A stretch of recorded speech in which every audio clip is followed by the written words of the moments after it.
Hi, this is Roger. Thanks for dropping by. This is my everything in bloom on this day, the 8th. Traditional monthly update. Just blooms, no buds, no spikes, just that sort of thing. And because of the nature of what's in bloom at this point, there's an awful lot of small stuff around. And I want to get the tripod out and do some close-ups. Unfortunately, I should have got on and done some of those clips yesterday when I had the sunshine, because today is one of those drab, really overcast days. My light level is appalling. So I'm going to do it in shorter clips on the grounds that hopefully later on in the day it might brighten up a bit, even if it's only an extra light because the sun is at least in the right place, whereas at the moment it's not. It's still behind the house and behind the clouds, so very low light level at the moment.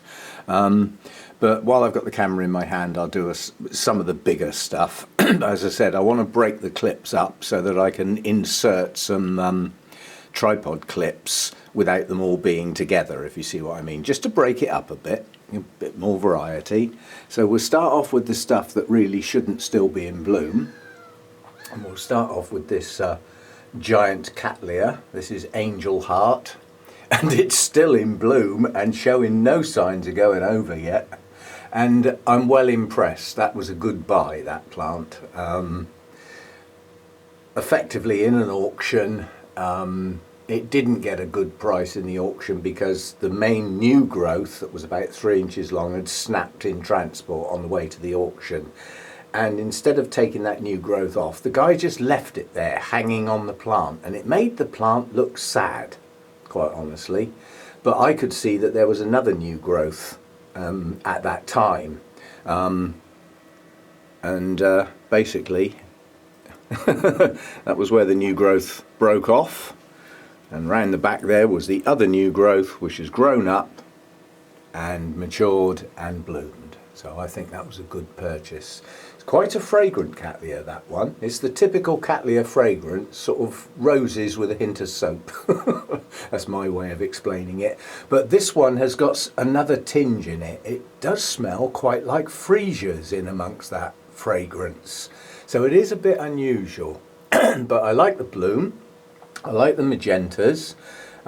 It's changed colour quite dramatically because the yellow in the lip was more dominant a while ago, but still a nice bloom. And sitting next to it is the Nobile that's decided to bloom out of season. A lot of the blooms on this are starting to go now. It seemed to open from the lower buds first. You can see some are starting to go. They turn papery as they sort of die back and almost become transparent. But I've still got buds to come up the top. This is Spring Dream Apollon. I've still got buds over here. Yeah, so it's going to be in bloom for some time. And it does vary even on the same plant. Some of the blooms come out almost pure white, and some of them have those lovely delicate pink tinges. Strictly speaking, those are bordering on magenta as well. But they also vary in size. The buds that are opening now are not quite as big as some of the previous ones, but a very delicate flower, lovely purest white with the pink tinges and a greeny yellow to the centre of the lip.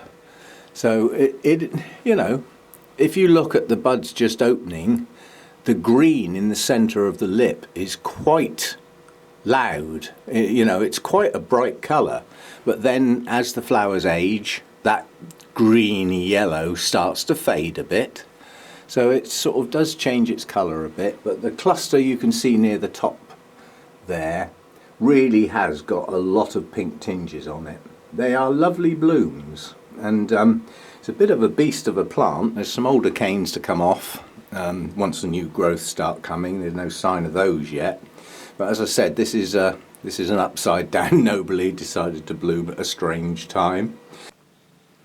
This one has only just made it into the video. After what was quite a good blooming on it, we're down to the last two.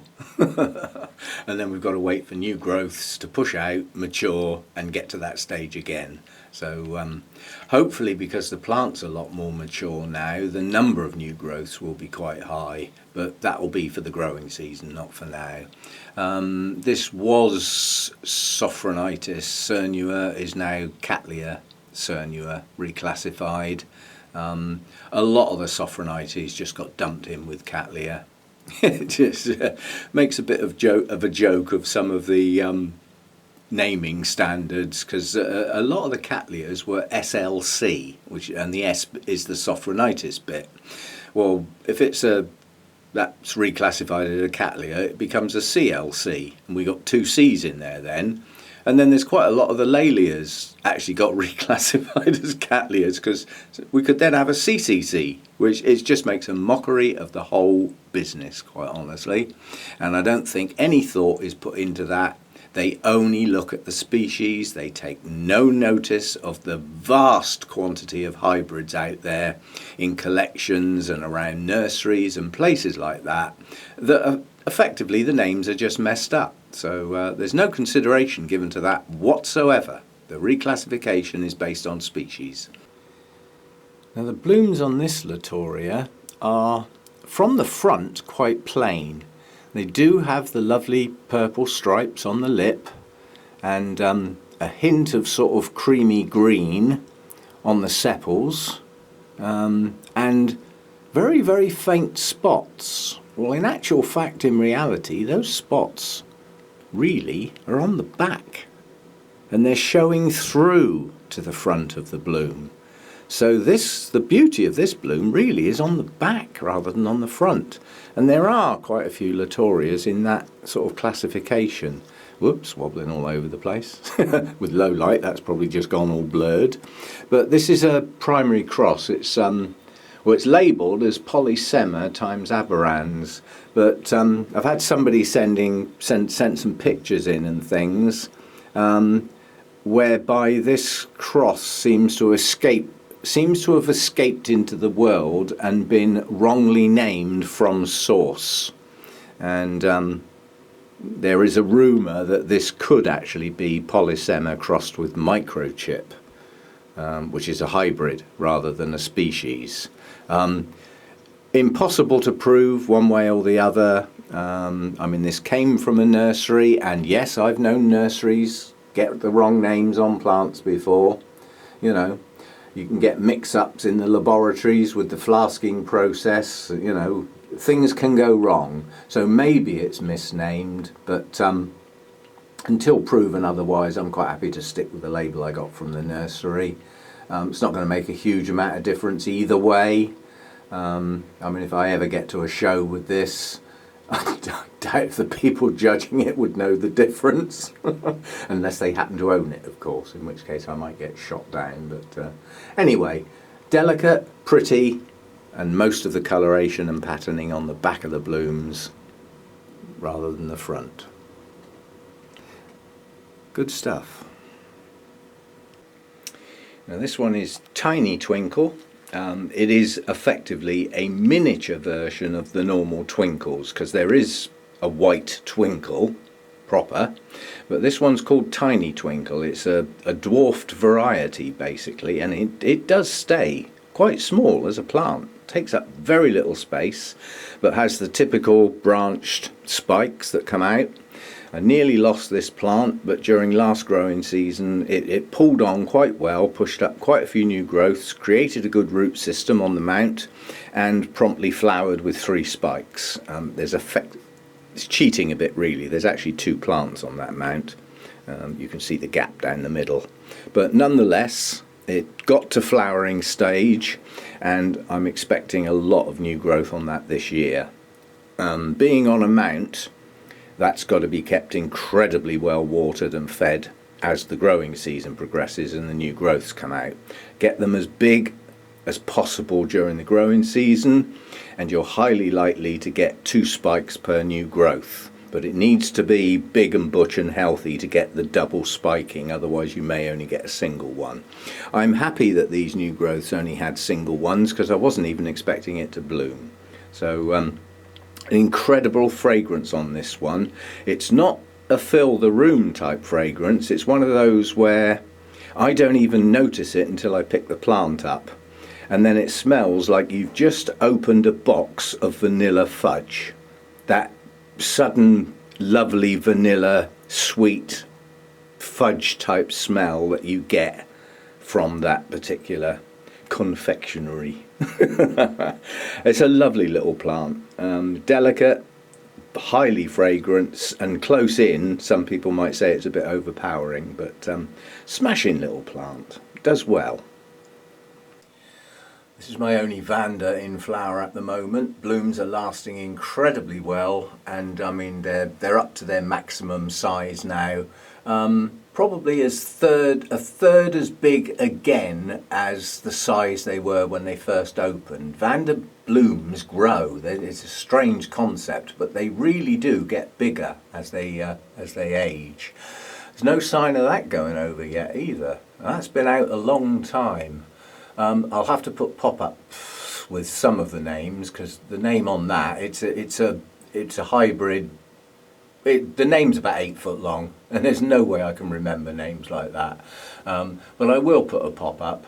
It's almost a meaningless thing. There are so many large purpley blue Vanda hybrids that its name is hardly relevant on the grounds the chances of you coming across that hybrid are virtually zero. Quite honestly, with the Restrepias, as Restrepias go, this particular cross has large blooms, literally from the top of the antennae thing sticking up towards the top of the shot, virtually off the frame, down to the bottom.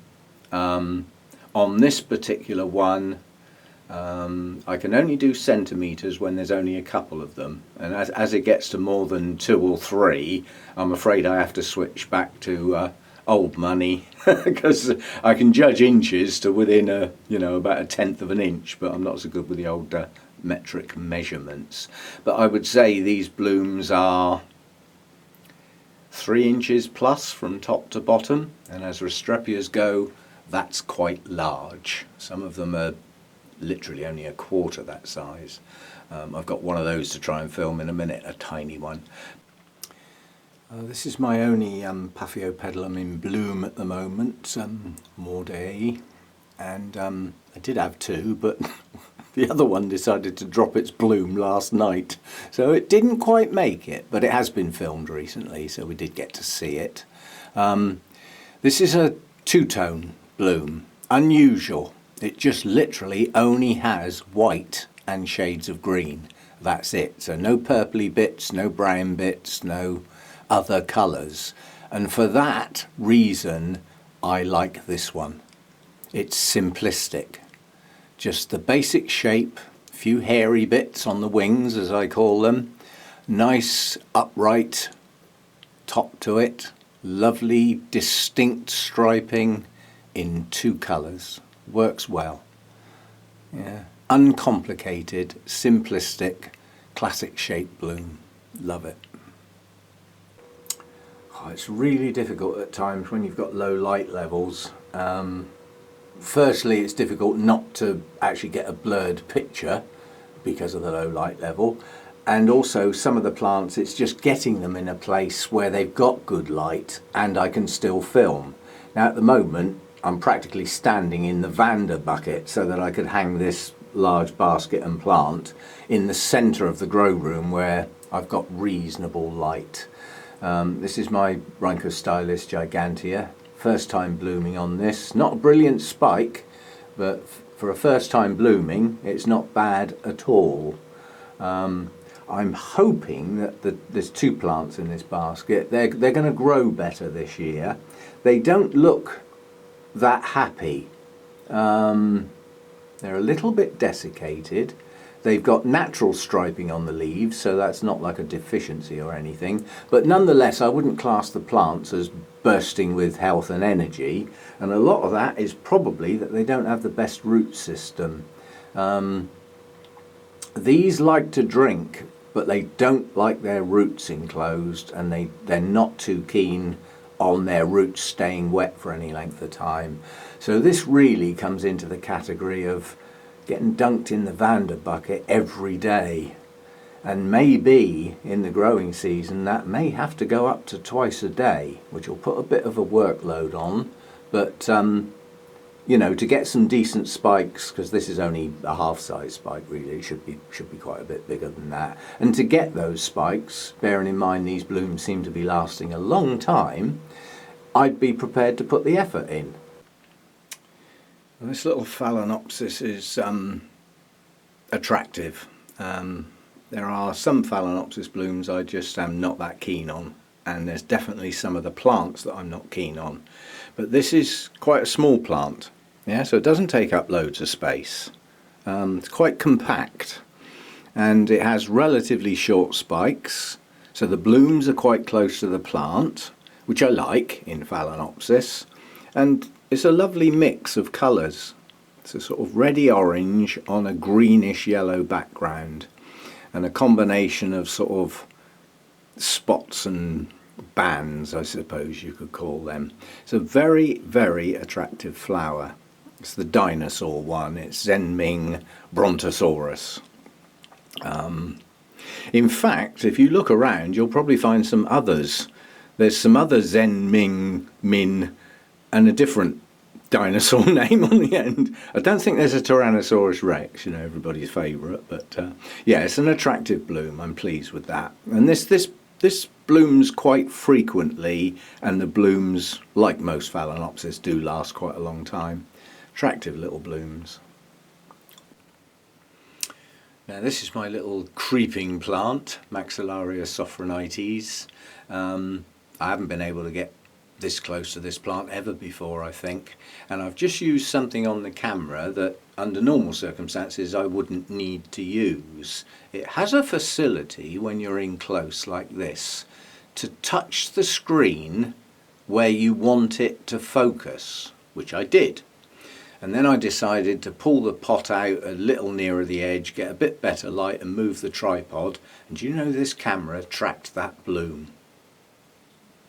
So it didn't matter what I did with the pot or the camera, it stayed sharp on that bloom all the time it was moving. I think that's a facility that is geared up to, like, if you were filming sporty things, you know, people on mountain bikes doing big jumps and stuff. So you touch the screen and it'll track the path and keep that part in focus no matter what. Now, that's pretty clever.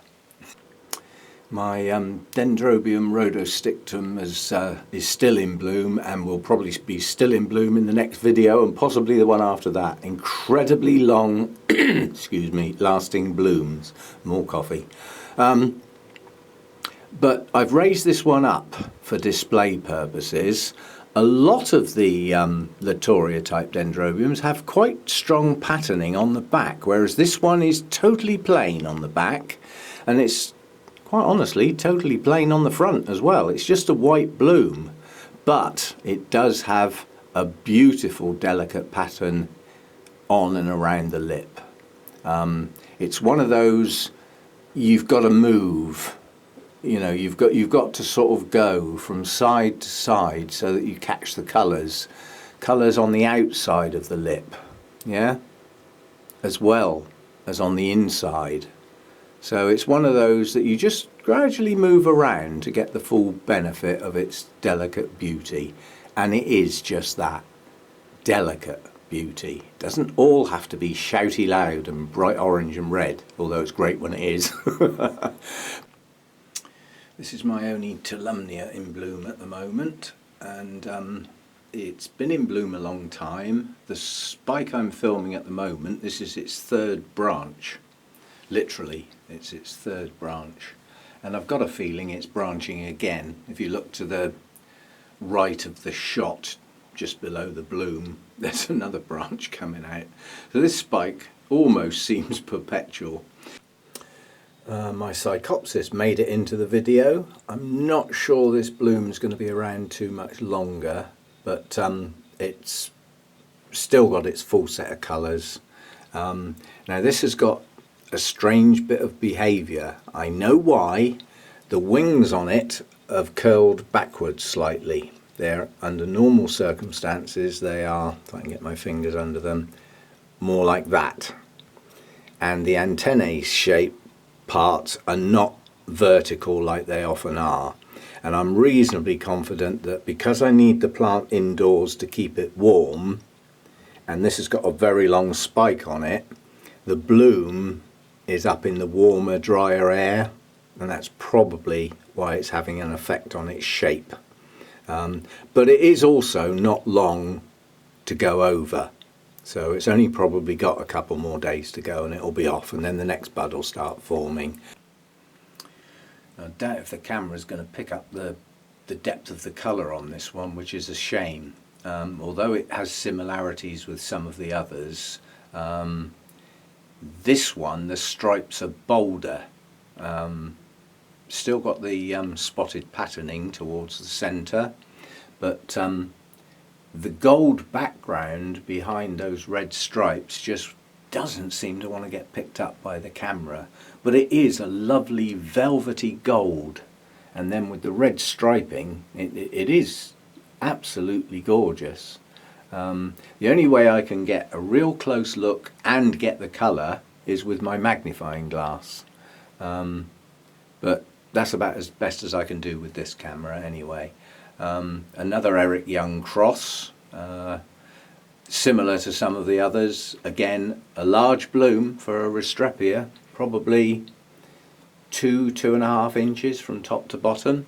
Not the largest one I've got, but very florida. Lots of flowers on this one. And it's having a flurry at the moment. It's probably got, what can I see, 1, 2, 3, 4 blooms actually out, and 1, 2, 3, 4 blooms about to open. So this one's having a bit of a go at the moment. And one of my Sherry babies is having a go. I've got 2 plants effectively. The other one spiked not that long ago. Actually, it was a fair while ago. It was back towards the end of the summer. Again, this could be a much larger branching spike than it is. And again, that could be subject to, you know, producing that spike late in the autumn going into winter. So reduced size, reduced vigour in the plant, all that sort of stuff. But nonetheless, it's blooming, fills the whole place with a chocolate fragrance, and this one is a room filler, especially if I get a bit of sun in through the glass. It just fires the fragrance up dramatically, to the extent that I can catch a whiff of that in the house through the open door. Very powerful fragrance. Some would say a bit too much. In enclosed spaces, I've known people actually start getting headaches where the fragrance is so strong. I don't suffer with that. I never have. I don't think I ever will. The more fragrance I get in here, the happier I am. Now with this Phalaenopsis hybrid, this was in bloom for a very long time back in the summer. Had a really good spike on it.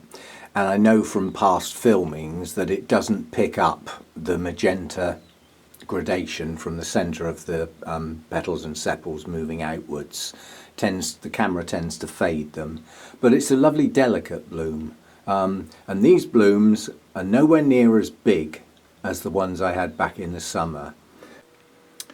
And my little cinnamon Twinkle is coming to the end of its blooming now. It's been out some time. I think that had 7 or 8 spikes on it, and they were a progression, you know, so it's gone from its first spike opening through the set, and now this is the last spike. This one's only got a couple left, and then this will be the last spike in bloom. There's no sign of any others. And this one then, once it's finished blooming, it needs to go in a bigger pot or possibly be mounted, because the pot is absolutely jammed full. There is no room for any new growth anywhere in that pot, so I've got to do something with it. Now the blooms on this are a bit of a showstopper, because as typical Oncidium bloom types go, this is quite large, and I'm looking at the colours of the blooms and also the colours on the screen. Now I don't know what it's going to come out like when the clip actually gets processed, but my camera is washing those colours out a bit. Now we all know that an awful lot of cameras play games with the reds. You know, they can change the shade quite dramatically, and the camera's definitely doing that, because the darker wings, as I call them, on this are nearly black, and the camera's going to show them as red. There's a deep red on the top of the lip, effectively, that is red, but these wings are almost black, and the camera lightens everything, and I believe it's lightening the deep intense yellow as well, so you're not getting the true colours on there. It is a much deeper, richer colour than what you can probably see. Now this one has small blooms, and it's almost impossible to film as a consequence. There is something about hand holding the camera and getting near those fine stripes. The software in the camera just decides to blur the stripes, so the only way I can ever show them in any detail is to use the tripod and get in as close as I can. I don't think I dare go any closer because it'll blur. This camera was not designed for close-up, simple as that. But it doesn't do bad on the tripod. Bit of a faff on my part, but I don't do it often, so when I do, and quite honestly, when I'm looking at the videos, when I'm putting them together, and this gets up on the really big screen on the computer, that's the most detailed look I ever get at my Restrepias, so it's worth doing for me as well as for you lot. This is my Epidendrum hybrid. It's along the radicans ilk. Although it's unnamed, it's definitely along those lines. This is the first spike of 1, 2, 3, 4, 5 spikes to open, and it's only just started to open, and these spikes will keep going. So although they start opening from the base, you know, you get your first couple open, and then you can see in the middle of the plant are buds that are less developed. They will follow on, and then right in the center are tiny little buds that will extend. So this should be in bloom a very long time, on the grounds that there's 5 spikes, and one of those spikes is only just forming its buds, as opposed to this one, which is open. So this is going to be in bloom a long time. At the moment, I don't know how long the blooms last. When I bought it, it was in bloom. They were, you know, the spikes were fully open, and those spikes didn't extend as I expected them to. These will. I can see by the shape and size of the buds and the formation that they will extend up through the middle. So it should be in bloom a nice long time. I hope the camera can catch the colour. The petals and sepals on this, they're a lovely deep orange at their tips, and then they sort of gradate towards the centre through a much richer coloured orange. Lovely deep colour. These are often called the crucifix orchid because of the shape. If you look at the top of the bloom, you can see that cross shape. I mean, I don't do all that sort of stuff, but nonetheless, they are of an interesting nature, and they come into the upside down blooms class. Effectively, the bloom is upside down. The lips sticking up the top instead of hanging down below like they normally do. So a bit of an interest on the shape front, but this one caught my eye because of the depth of the colour. And for me, I've saved the best till last. Laelia anceps has just opened. 3 of the 4 blooms are opening. They're not fully open yet, but they're plenty open, full enough to get into this video in case they don't last long enough to be in the next one. I'm not sure how long-lived Laelia anceps blooms are, but I would normally handheld filming blooms this big, but The only way I can capture the inside of that lip is with the tripod, otherwise it just wouldn't show. And it's a combination. Why it's one of my favourite blooms is the subtlety. I daren't touch it, but basically the petals and sepals are the faintest, delicate magenta. They're not pink, they're not purple, they're magenta, but a very delicate shade of it, like a pastel version. But then you get the depth of colour with the lip, where you get the deep magenta around the edge of the lip and the protruding part of the lip, and then you get a lovely deep yellow, and then you get the rich red veining down in the centre of the lip. And out of all the Cattlaya types, every time I see Laelia anceps, I stop and look. I don't know why, I can't really put my finger on it, I just do. And a lot of it is to do with the fact that the spikes are long.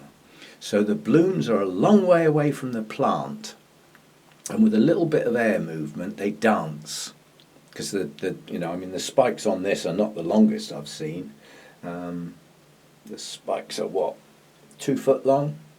I've seen Laelia anceps. I remember seeing one that Brad had in his greenhouse, when he remembers the name of his orchids. And he actually had the plant on the floor, and he was filming the blooms at head height. And he doesn't look like a short guy to me. He looks like quite a tall guy. His bloom spikes were like 4 or 5 foot long. Massive length of spikes. And it means the blooms can appear a long way from the plant. I often envisaged, the original orchid hunters macheting their way through the jungle and getting bitten to death and worried about getting eaten and things like that. And then, just turning a corner and just seeing these blooms almost unsupported on the end of these long thin spikes, just moving gently in the breeze, and that sort of colour against all the green must have been quite a sight for the first people who ever found these. Anyway, one of my favourites and a nice little point to end on.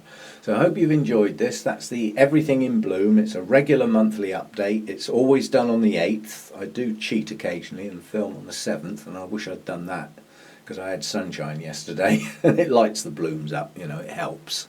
But nonetheless, I've filmed Everything in Bloom, and we'll get back to the more mundane in future days to come. There are some more things to come. I've still got my Cymbidium that still hasn't opened.